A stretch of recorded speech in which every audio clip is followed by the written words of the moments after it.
Just driving back now from Chicago. Literally just got the car about 10 minutes ago. It feels really good. Oh man, a lot of bumps. Wow, this makes Michigan roads look good. Suspension's actually pretty good. Anyway, so when the Model 3 drives up to you, it looks like a spaceship. It's so cool. It looks amazingly clean. Yeah. The steering wheel is definitely smaller, but it's contoured for the hand pretty well. It's not like full round. I forgot to ask if I have a leather steering wheel or not. Mine might be vegan because they just switched. It's so clean and uncluttered. I still look over here for controls, but there's no display there, so I do have to get used to that, but I'm not too worried about that. But yeah, the seat is definitely smaller, but it's got support in the right places, so I like that. The panoramic roof is really cool. It makes it feel really open, although I don't really see much of it, like, because there's this headboard right here, so it's not like the Model X where it's completely uninhibited. And then, yeah, I don't know, it's just, all the lines are clean, and then the screen itself just looks really good right where it is. It's exactly where it should be. The display, yeah, it's just really like the vehicle, and it feels really fun to drive. I don't know if it's more nimble or not. I suppose it is because it's smaller, but it feels like you're supposed to, I don't know, it feels more like a personal craft, as a spacecraft, as opposed to a large SUV or something. Oh, lane departure just corrected me. Alright.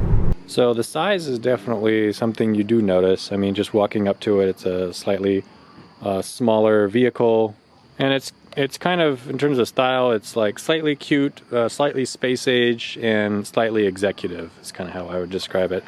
What are these, 18s? Nope, they're 18-inch rims. I've got the Aero wheels on. They do look a little funny, but anyway, I keep them on. They do come off easy. You just kind of yank them off like that, but whatever. Yeah, and the trunk, definitely quite a bit smaller,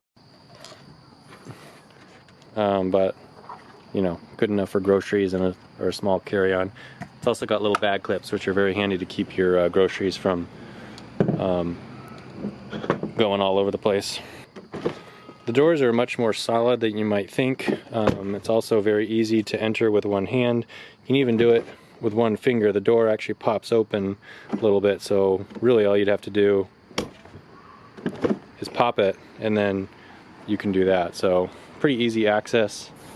Yeah, and then the interior here is just very, very nice, I think.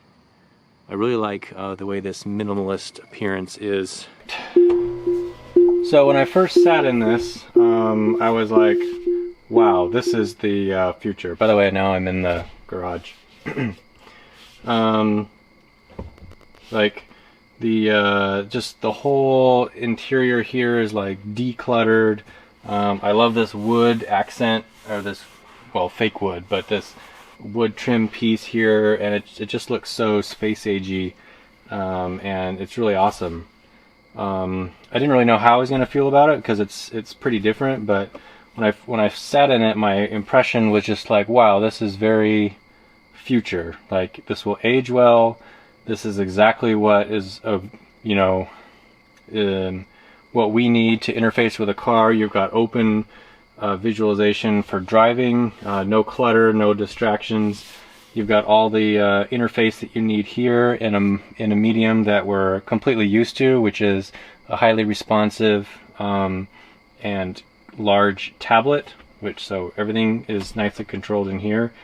And there's literally no buttons around here anywhere except for the hazards, which are up here.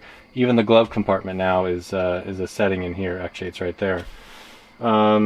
So the gear shifter is pretty much the same, except added function compared to S and X, which is that now this operates autopilot by pushing down on it twice, pushing down on it once for cruise control. And on the left here, I don't know how well you can see, This is the blinker. Instead of like when you push it down, then it stays down and clicks back up after you complete your turn. Now it like always goes back to the same position. Windshield wipers are still there, but over here now you no longer have a little stubby knob to adjust the steering wheel, and you no longer have the cruise control wand, which controlled autopilot in S and X. So the steering wheel is now adjusted by the thumb wheels, which have up and down wheels, as well as left-right movements, as well as downward clicks. Yeah, so you can control a lot of things, like for example, you just set right here, like, oh, adjust mirrors, and then using the left scroll wheel, you can tilt the mirrors up or down, or move them to the left. You can do it for the right as well. So once you know the settings, it's pretty easy. You do have to kind of figure them out. And one difficulty I had is the buttons are really, there's not much to hold on to here, and so I was having trouble, like when I wanted to push to the right, I was also pushing the down click as well, which is not what I wanted to do.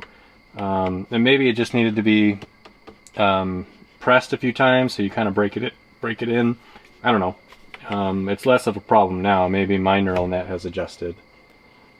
Steering wheel is a little bit smaller, but that's it feels about right for the car, and it actually kind of makes it a little bit sporty.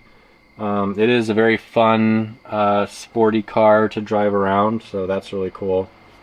And then in the door, so the door no longer has mirror adjustment controls. It's just the electronic handle, and then the windows. And but there's still room for like a small umbrella and actually a fairly decent sized bottle, so that's good that they kept the door storage. Also, this center console organization, I really like this. I wish the S and the X had this. I don't have the S anymore, but I do still have the X. The area for your phone right here is really nice, and it's got a little lip here, so it's not right up against the back, and you can also feed a charge cord back there. This, if you push down, it opens up. This is nice and spacious down there, and it also has its own light. Cup holders are conveniently located, and then it's got a conventional hinged. You can see I keep a lot of rags around here.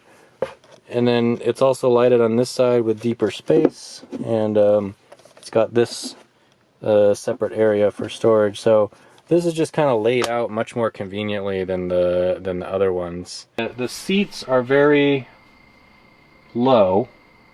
It's a car, sedan, so no biggie surprise there. But also the footwells are kind of high relative to the seat, and this is something about skateboard chassis electronic vehicles.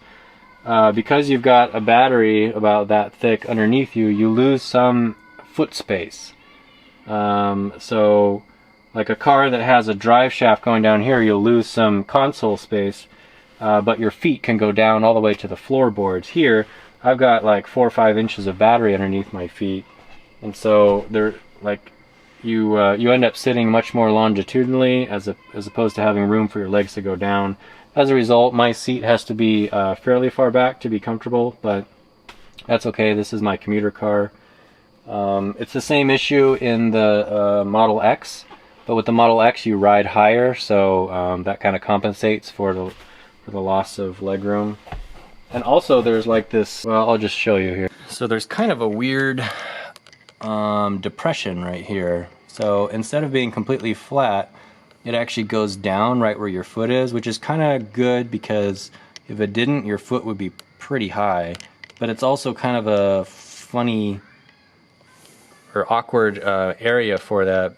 I guess my feet are size 10.5, so sometimes my heel is kind of resting like pretty close to that ridge, so it gets a little bit awkward, but not bad. Like you kind of get used to it, and then it's no biggie. The trunk is a trunk as opposed to a hatchback, so that's a little different, but it's pretty reasonably sized for the size of the car, and of course you get the space underneath this thing. There you go, you can see under there. But you can put the seats down, so you could put a surfboard or a bike or something all the way into the main cabin and have lots of room for that kind of stuff. Also, this is not powered. There's some aftermarket stuff that can make it powered, but it doesn't come that way. So don't know, that's also not a big deal to me anyway. Very sleek looking from the back, I think.